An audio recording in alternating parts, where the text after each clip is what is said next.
life has redirected itself in ways that I could not even imagine from that, let's call it a near-death experience, spiritual awakening experience, and thank God it happened.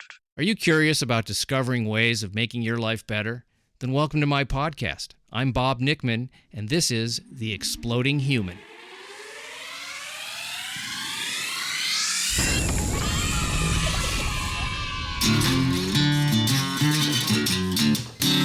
Listen in while I talk with all kinds of people in the fields of personal growth, health and healing, alternative therapies, psychology, spirituality, environment, and the future. I'm looking for those answers that make life better for everyone. You'll meet cutting-edge practitioners, doctors, artists, filmmakers, business people, and those who have overcome challenges. The brave, the curious, anyone who is out there helping us humans to explore, expand, and explode. Hey, welcome to The Exploding Human. My name is Bob Nickman. My guest today is Stepen Chong, and we're going to be talking about his near-death experience and the book he wrote about it, The Afterlife, A Journey to. Now you know what will happen. But first, I'd like to invite you to visit my website, theexplodinghuman.com. Over there you can listen to episodes, read synopses, see photos of my guests, read a little bio on myself. There's also a YouTube channel where you can listen. That is The Exploding Human with Bob Nickman. As I said, my guest today is Stepen Chong. Stepen had a near-death experience. He fell off a ladder, and he said he was very lucky that somebody was there, his wife, to come to his assistance. But he did have this near-death experience, and over the subsequent months, he was getting messages to write a book about that experience and what happened to him. The way he describes it is really pretty fascinating. Stepen is a very regular guy. There's nothing extraordinarily woo-woo or fantastical about Stepen other than this experience that he had. And we talk about what some of the imagery is, some of the things that happened, the rules of heaven, which I was very fascinated with, that he was able to articulate. He even talks a little bit about purgatory and things that we may believe through our religious teachings, and how he interpreted it after this near-death experience. So I'm going to let Stepen tell you all about what happened and how he came to write this book and how his life changed in an extraordinary way after this experience. So here he is. This is Stepen Chong. Stepen Chong is in Melbourne, Australia, visiting relatives. And what time is it there? I didn't even ask you that. It's a very civilized 9 o'clock in the morning, Bob. Oh, okay. Well, yeah. Good day, as they say over there in Melbourne. I hope your listeners have or do not have trouble with my Aussie accent. You have an interesting combination of accents mixed together. I can detect like two or three things, very slight though. What is your primary accent? English is primary. I mean, I was a Francophile back 30 years ago, but that's in a different lifetime. Yeah. So there's probably remnants of some sort of second language. Well, then, and then you have parents and relatives and just places you live. I love hearing different accents and from people different, even parts of, like, you just pick a state, any state in the United States, and there's 10 accents within that state. Yes. Yeah, similar here in Australia. Yeah. So it's, and I just love it. I just love I love how Earth is becoming one big family. Well, dysfunctional, yes, but a family nonetheless. Absolutely. Well, here are you and I separated by many miles of sea, and it's all a good thing. My favorite part of the internet, and I love that I get to talk to people from all over the world that speak. At least if they speak English, I can talk to them. If they don't, then I'm kind of screwed. There's trouble. Yeah.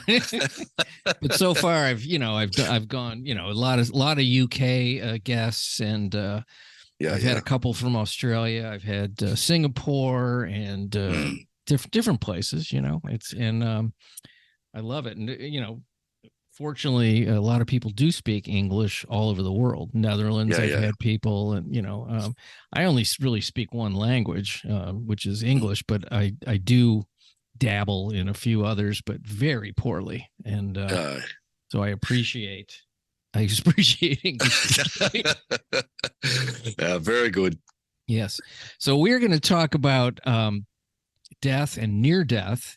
And I know that you had a near death experience and you wrote a book about it, which we're going to be talking about. But here's what I wanted to ask you for. Oh, here's the thing. I wanted to repeat what I said because it made you laugh, and maybe it'll make you laugh a second time. That people look at death as this bad thing that happens at the end, right? So, and my point was, it's neither bad nor the end.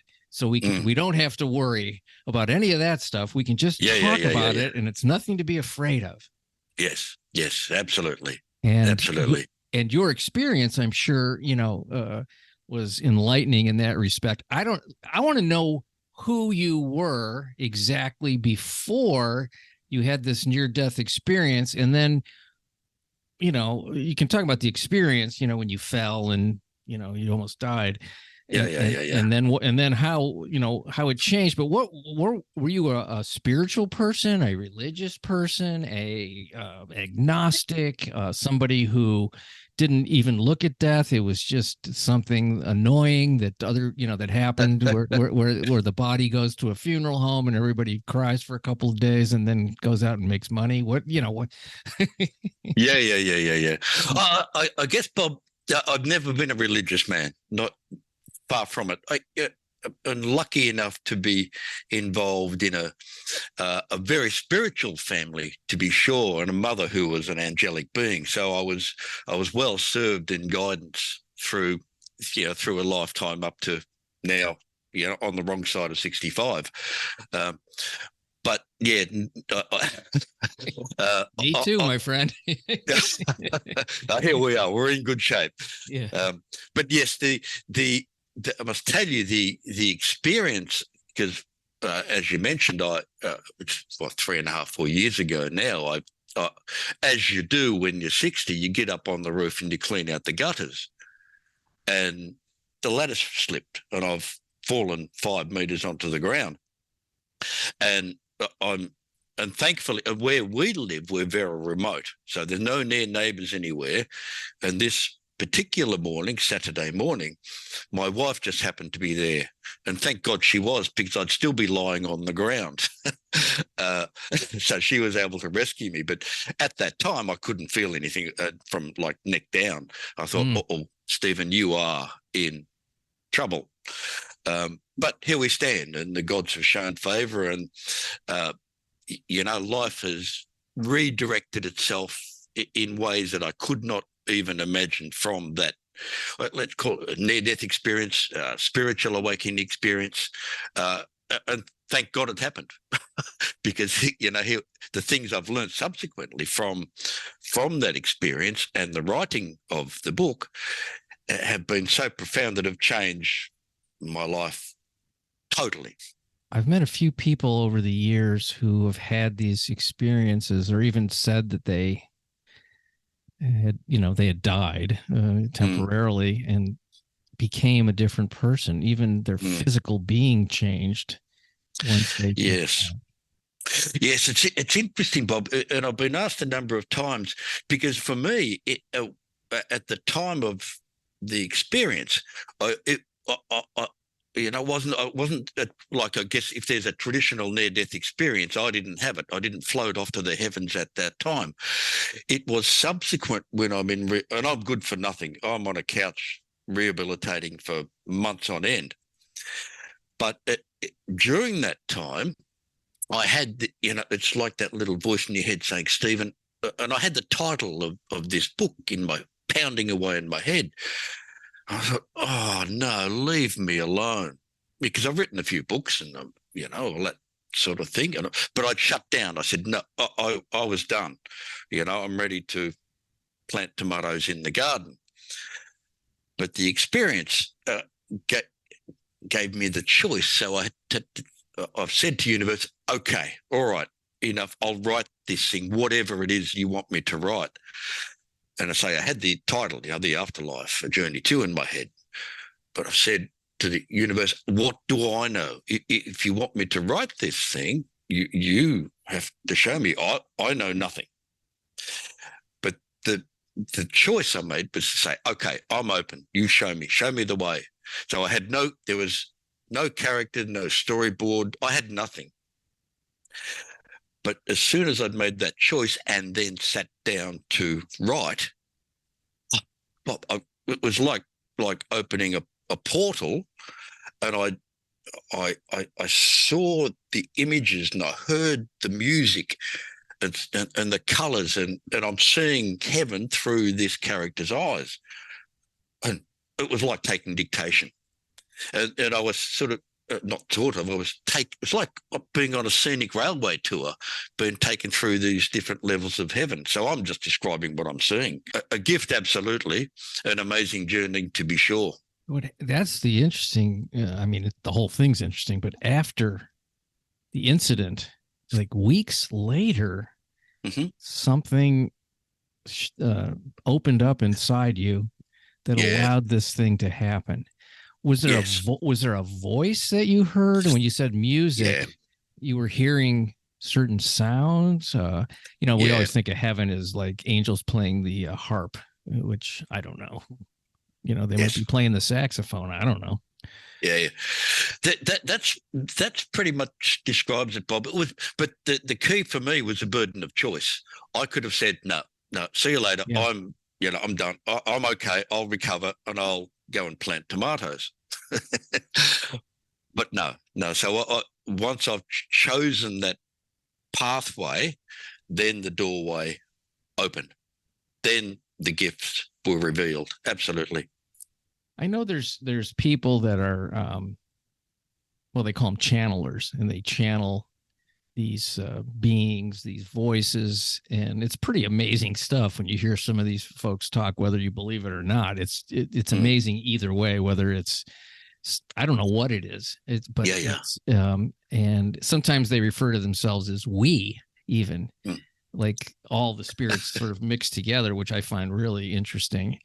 Was it like that in a sense, but just for you? Like what was happening to your body? Did you feel something in your body? Was there a force going on? Was there a light? I mean, what visually, auditorily, and what did you feel when this is happening? Oh, it's a very interesting question. And people have asked me, did you channel? Are you a medium? And the answer is, I'm not at all comfortable with that. I'm just a regular dude paying his way. But the best I can describe it is like tuning a radio dial, like to a certain frequency. So what I would do is, when I write stuff, I'm very disciplined. So I would sit in the morning at a particular time and say, you've got to the universe, like you've got 2 hours. And then I've got to do stuff. and every time, but trust. So every time I sat, I knew that they would be there. I knew, because I had no idea where the story was going. I had no idea what was coming next. But I trusted implicitly that whatever was coming would be there. And without fail, every time I sat, and just tuned in, no distractions. You turn off all things that beep and buzz at you. So I'm really tuned in, focused. And every time I sat, got that. And started to write what I saw when I saw the colours and heard the music, and the dialogue was just there. I heard it. So I dictated and tried to describe best, as I say, what I saw. An amazing journey. And the whole thing I've got to tell you, 4 weeks to write, which is almost unprecedented.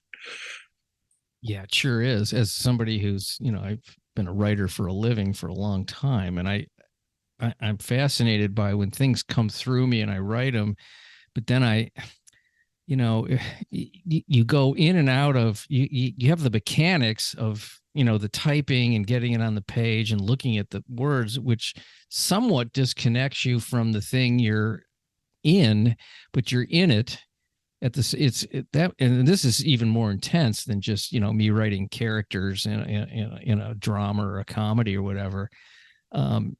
that to me, I can sort of separate it and kind of go flip back and forth. But this seems like when you say it's dictation, how do you mechanically type the dictation? And Oh, yeah. I mean, can you type without having to look at the page? Because I can't. I have to look at No, the no, word. I've got two fingers that have worn down Oh, to okay, the you're quick. similar to me. I can do a Yeah, little. no, I'm Yeah. not.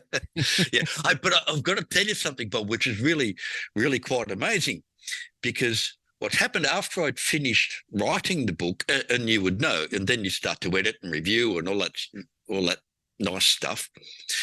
It was about I don't know, 2 or 3 months after I'd finished the book and read it 100 times. It was, the voices in my head are going, Stepen, you've missed something. What? Read it again. Read it again. So I did. And what I found embedded in throughout the text were these laws of, and I called them the laws of heaven and earth, isms, tenets that, and I found 15 of them. There might be more in there that I don't know about, but I found 15, and I've written them down. And I'm like, far out. That is amazing. And they're laws that relate back to how we live and make life a better place, and also give us an understanding of what happens in the heavenly realms. But I didn't, through the writing process, I didn't pick that up until, as I say, 2 or 3 months later. Yeah, I was looking through some of the laws and some of the, I got a bunch of material on the book, and it's pretty fascinating stuff. A lot of it sort of lines up with, the historical kinds of reports of what heaven is, even a little bit of stuff about hell and purgatory and all these. Yeah. But it was pretty fascinating when you think about, what can we learn about how to live from somebody who talks about heaven in a way that is maybe not exactly what a conventional idea is.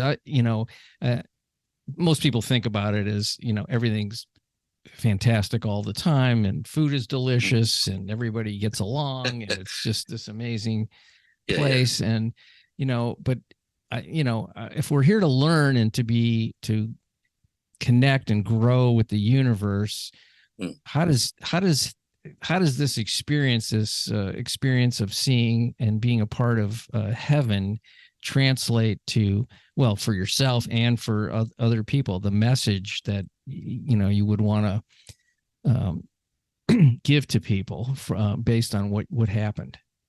Yeah, that's very interesting, Bob. And I've got to tell you, and I mentioned before we come on air, that within the past 2 months, I've lost both my beautiful mother and my lovely uncle.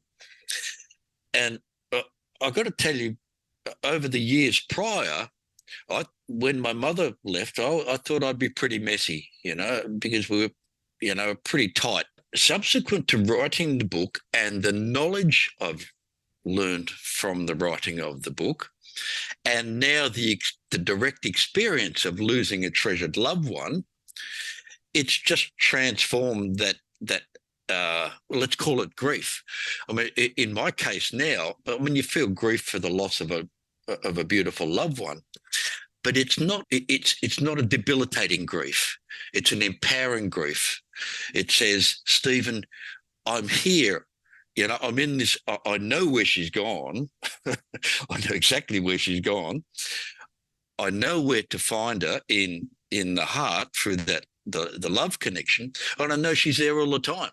So, and it's like, Stepen, she's saying, Stepen, get on with. You've got things to do. You've got a purpose to fulfill, and you're old, so get on with it.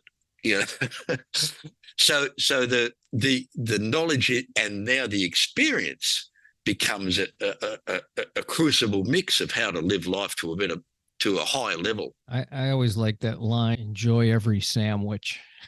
It's like it's a very simple way to say live in the moment and enjoy what you have, because you don't know how long it's going to last, and it's every second is temporary in that way. Yes. So, I've wasted a lot of time being unhappy over things that I couldn't change, or a misperception of what life is about. Yes. There's a lot of I think a lot of certainly youth and discovering, as you discover who you are and who you want to be, there's a lot of turmoil in that. I don't see anything wrong with it. It was very helpful to me. But when I was going through some of those really difficult times, I couldn't stand it. I was just like, this is horrible. This is life is sad and pointless, and I don't feel that way now, but at the time it was as real as it could have been. And it's interesting, Bobo, these NDEs, or spiritual awakening experiences, if whatever we want to call them, what my understanding is that two things, is that they're given to us to redirect us. So it says, pardon me, Stepen, you are on the wrong pathway. You have got a divine purpose to fulfill. Choose it if you will. Stay where you are. If you choose, that's okay. We'll still love you. But this experience has caused, like, say, that redirection to this whatever purpose you have. And the second point is that it imbues you with like these, let's call it superpowers. We'll give you the wherewithal, the knowledge, the experience. They'll give you the words to write a book that you never knew you had. So they're the two things to me that define that NDE, or spiritually awakening experience. What did your wife think of all this? How does it change the communication, or maybe it hasn't, but how did that, because obviously she's the person closest to you, so she got to be a part of it in a very deep way, I would imagine. How did that affect her? Has anybody ever asked you that? Oh, well, no, I've got to tell you, but I was sitting with, and she's sitting just across the way from me now, so she can hear me. So I've got to get this right. Oh, tell me about it. Otherwise, I'm in trouble. We all. That's how you know you're in love with somebody. Afraid of them. I'm saying it in a nice way. You want to make sure it's right. I need all the help I can get. But and with the loss of my mother recently, what it highlighted in the family is what I call fault lines. So if there were any disagreements, any troubles, they get exemplified. They get highlighted. But and I've said to my dear wife a couple of times, subsequent to losing our mother, my love for her, my love for my wife has just grown exponentially by virtue of the experience. It was quite difficult. My mother was palliative for 3 months, so we had some difficult things to do. Yeah. But that experience highlighted the love that we have for one another. And again, hey, if that doesn't make life a better place, I don't know what does. Yeah, that's true. Well, it's an interesting thing that experience brought you to another level of depth with with your wife. I think that's really wonderful. Yeah, truth to that. Yeah, it's a great thing. And so what is, I don't know how to see if I can word this. Your life purpose, has it changed, and what is it now? That's a very interesting question. Well, I've been given a gift. The words and the stories in the book are a gift from a source that I know is working to our favour. And my job now is I'm a messenger boy. Whether I'm not asking people to believe or accept or anything. I said I've received a gift, and I put it out there for people to read and see and use it as they will. And if a person can read the book and it changes their life to the significant, well, hey, hallelujah. If it changes it makes their life a better place in some small, insignificant way, my job's done. the messenger boy's done his thing. So again, I'm not trying to convert or change or none of that. No, not even close to that. Well, I've received a gift.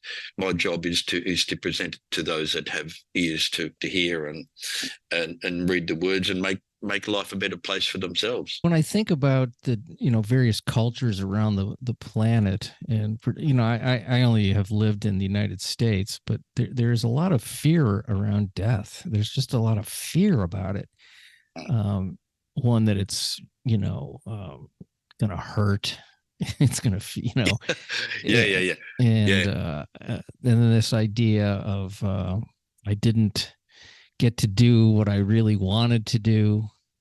I've thought about my own death for a long time, not in a morbid way, but I've thought about it's been an incredible inspiration to me to take chances, not risky things like that are going to kill me, but chances with going for certain dreams that a lot of people maybe wouldn't do because it's a little bit riskier and scarier and less secure and obvious, but I remember thinking a couple of times in my life, like, I better do this now because I don't want to be laying there on my deathbed wondering if I could have done it. I'd rather try it and fail and screw it up.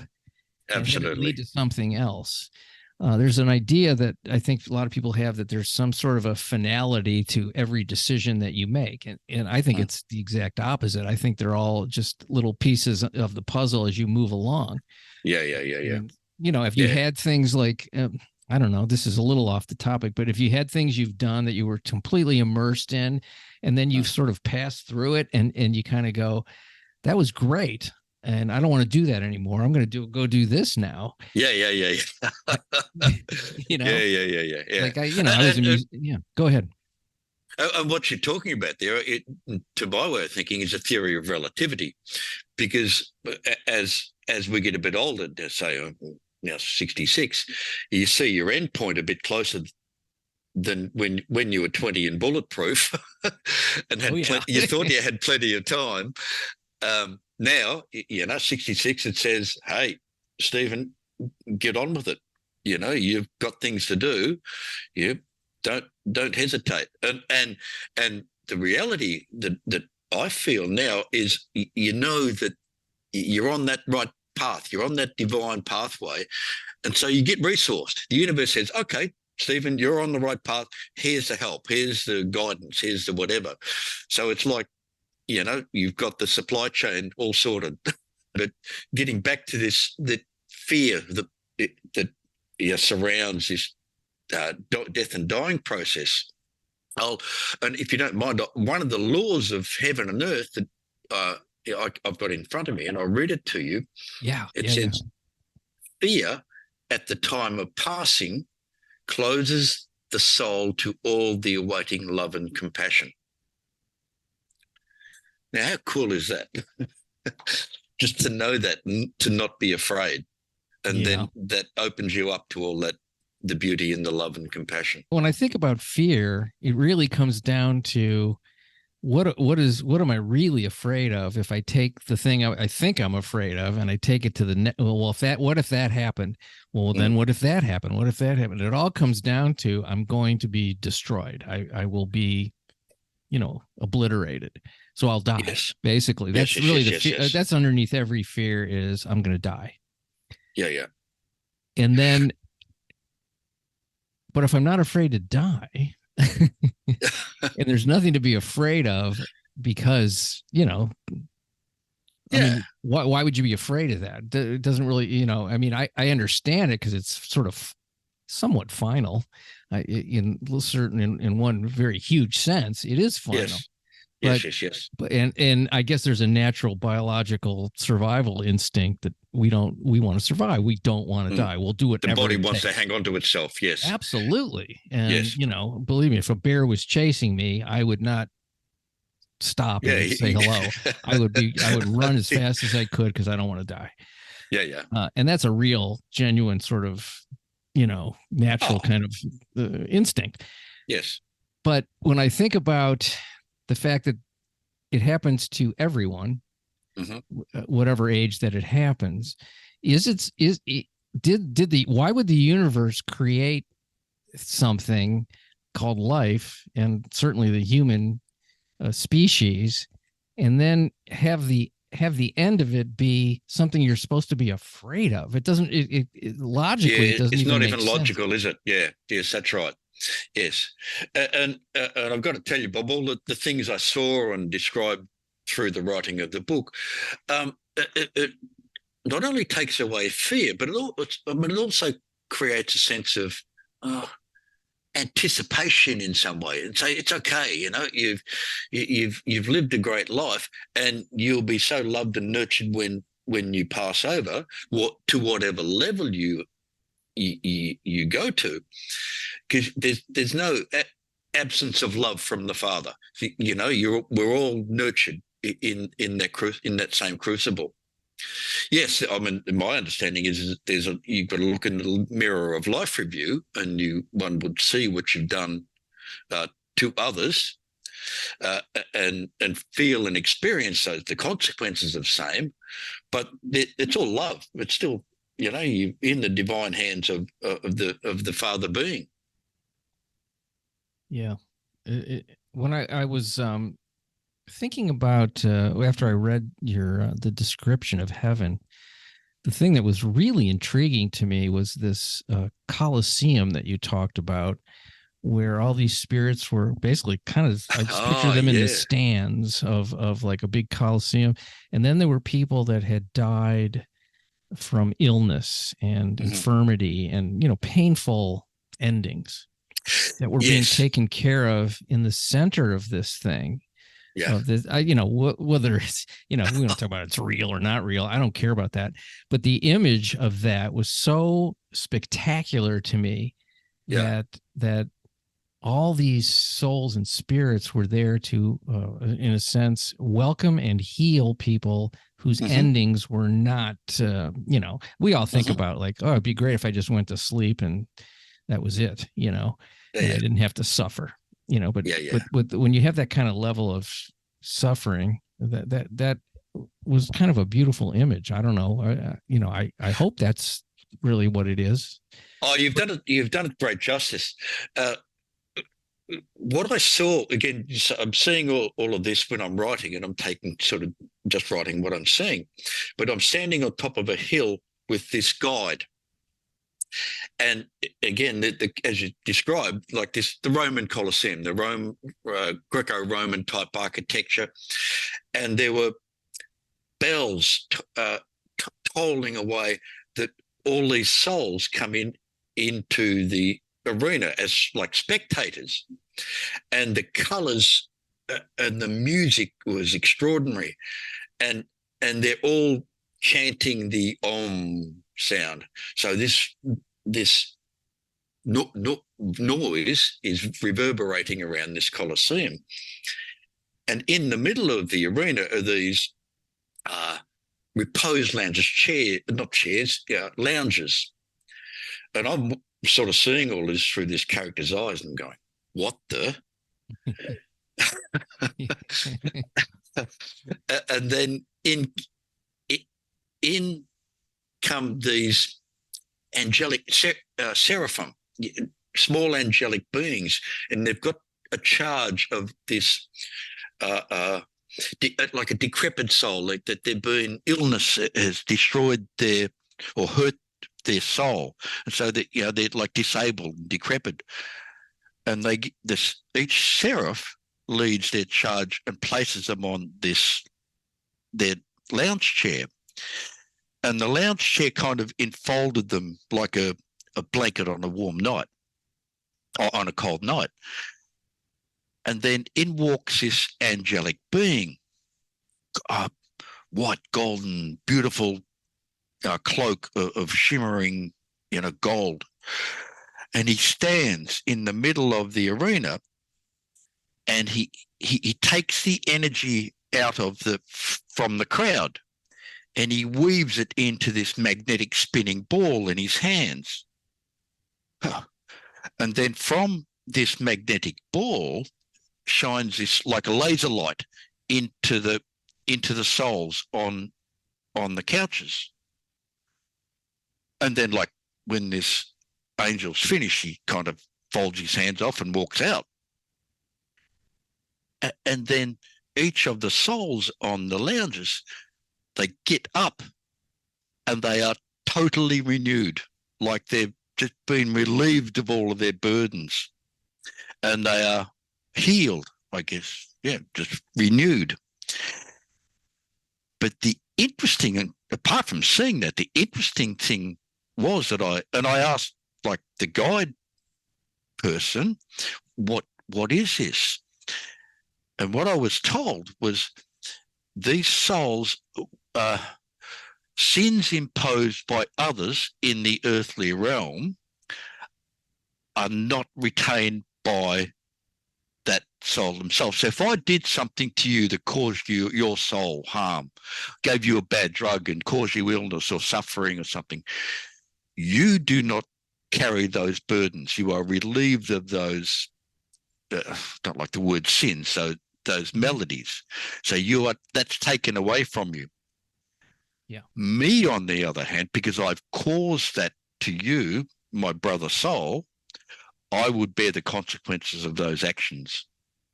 But you are relieved of those burdens.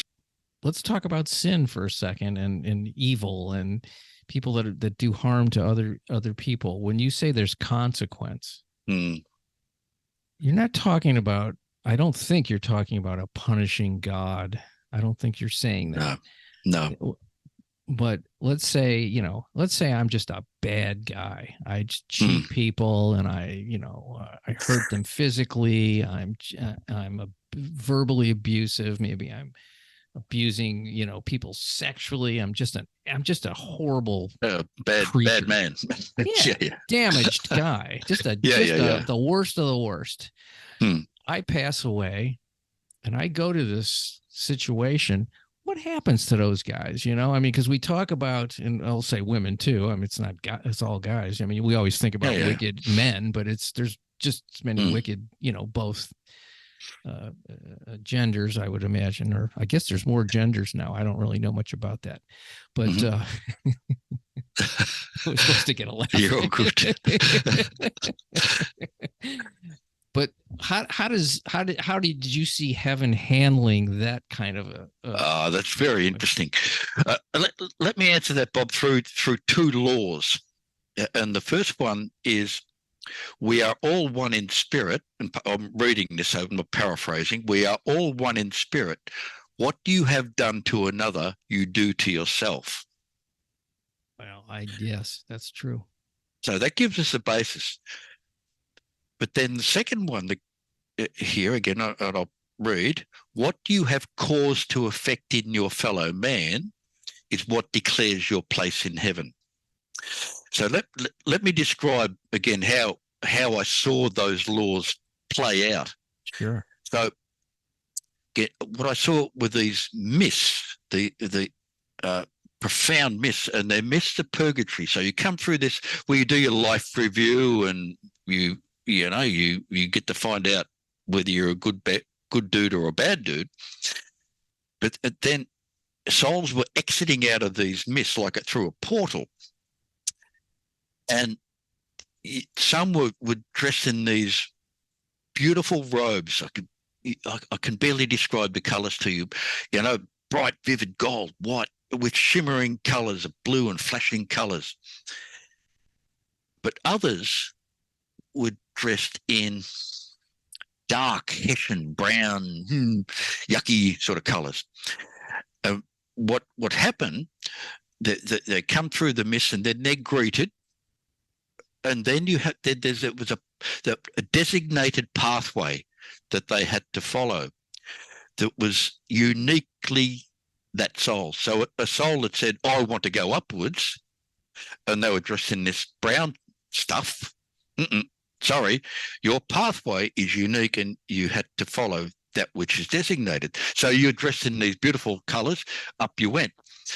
But others had to go like downwards, follow a pathway to a different level, some sort of nether region. But that was consequential of coming through these mists of judgment, if you will, and the robes designate your station and where you go. And other souls can look at the robes and know exactly what you need. So in service to each other, a soul can look at one's robes and go, okay, I know what you need, and I know where you're going. That's just, I mean, I couldn't make this stuff up in 100 years, Bob. But that's what I saw. So these souls that are, let's just use the word darker souls that need more information and teaching or whatever transpires, do they eventually become something else? Are they elevated, let's say, for lack of a better term, to go with the people that sort of naturally had led so it's really about healing them too, because like you say, if you do something to other people, you're actually doing it to yourself. Correct. Yes. Yeah. And it relates, Bob, to, again, there's another law in there, which I'll read to you again. The judgment of heaven is neither vindictive or eternal, but probationary and remedial. So we continue to evolve through the heavenly realms, and the love is never absent. And that is that you're in your experience, the pervasive force that governs all of this is love. Yes, absolutely. Yeah, absolutely. And that's, to me, the universal vibration is that. Yes. Yeah, absolutely. Love was a pervasive everywhere. That was everything. Was the call it God or universe or whatever, but it was love. I could tell you and the listeners about the nether regions, if you like. Sure. My goodness. Again, taken with a guide. We went through this. It was like an area that had been like a bushfire had gone through this place, and the smell and the it was horrible. So we walked through this area, and there was this huge portal, and like really dark, forbidding portal. And so in we go. Oh, I can still see it vividly in my mind. There were these spinning vortices of power, and around there was a number of them, and around each of these vortices were these angelic beings, like angels in waiting. And like I've turned to this guide and got like, what? It's a horrible, horrible place. In each vortex were these souls that were like they're trapped, and some of them are clambering to get out. Others are trying to pull them down. It was just. And I did my best to describe all of this, but it was like a horrible place. And I turned, what is this place? And what was described to me and explained is that this is not the judgment of heaven. This is not God's wrath. Souls are entrapped by choice, the power of their own choices, and related to the 7 deadly sins, lust, gluttony, wrath, envy. And I can't remember the others, but that power traps the soul within, and they need to be purified of that power. And once a soul was able to was contrite, they were able to repent and say, "I'm sorry." Then they were released, purified, and released from that power, and then taken away by the angelic beings to where I don't know. I never saw that, but that's what I saw and did my best to describe. And I got to tell you, it's seeing that, if that doesn't turn one from errant path in an earthly, I don't know what will. Yeah, sounds like. But that's what I saw. Sounds like a really one of those giant jumbo washers at the laundromat.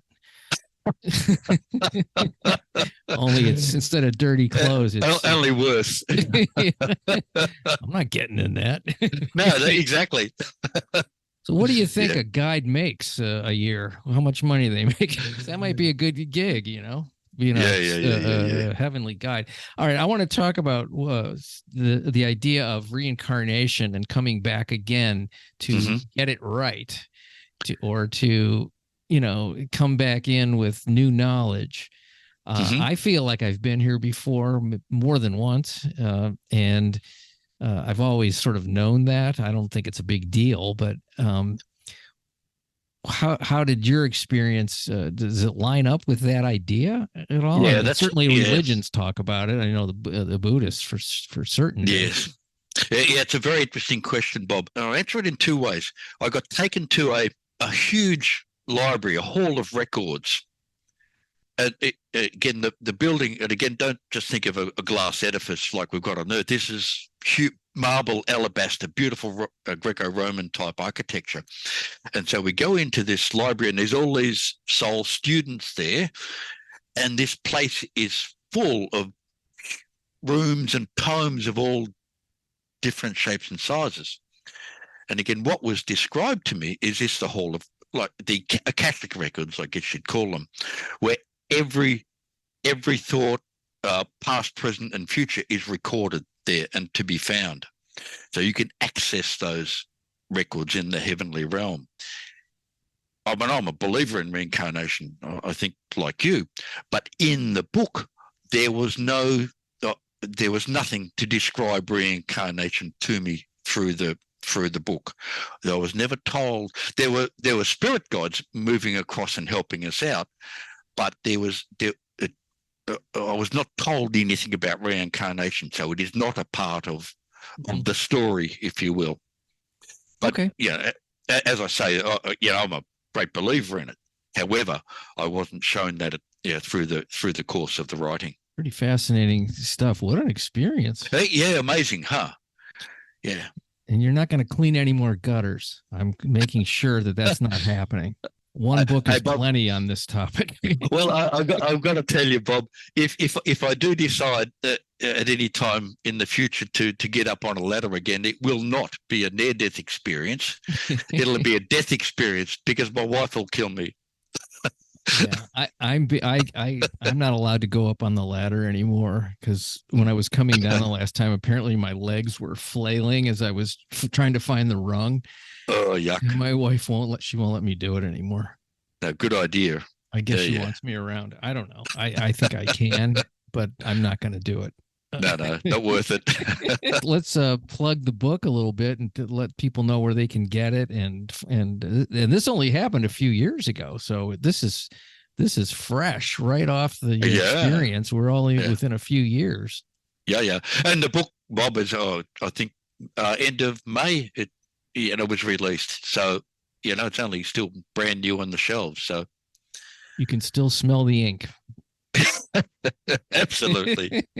Or the footprint, whatever it is. Yeah. Whatever. Okay, so say the name of the book and say your name so people know exactly what book to get. The Afterlife, A Journey To, by Stepen Paul Chong. There you go.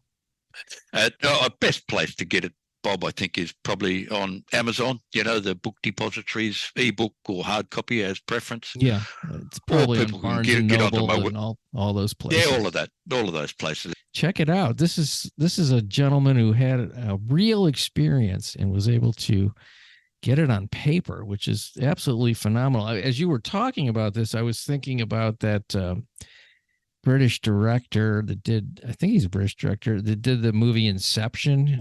Nolan is his last. Is it Peter Nolan? Christopher Nolan.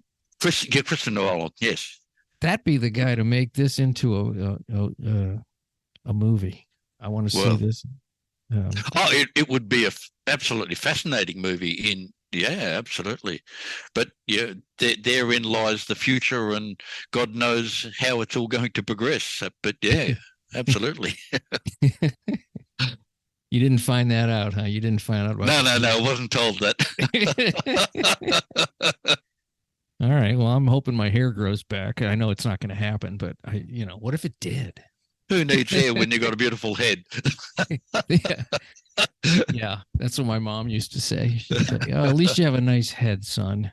There you go. Yeah. Well, best to you, and best to luck on the book, and hello to the missus if she's still there. Hi, Still there? Yes. and thanks for sitting in on this. I didn't get to see you or anything, but I could feel your support, and Yeah. that's a beautiful thing. That's what love's all about, isn't it? Yeah. Beautiful. Bob, thank you very much. It's been an Thank absolute you. You pleasure to have a talk to you. yes, have a beautiful day. It's only Yeah. 10 a.m., so you got a full day ahead of you. Yeah. And again, thank you for it's probably a bit late now. So again, thank you for the time. Thank you. Much appreciation for you folks listening to The Exploding Human. The website is theexplodinghuman.com. The YouTube channel is The Exploding Human with Bob Nickman. Once again, I want to thank Stepen Chong for coming on the show and telling us his marvelous story, and check out his book. Have a fantastic day.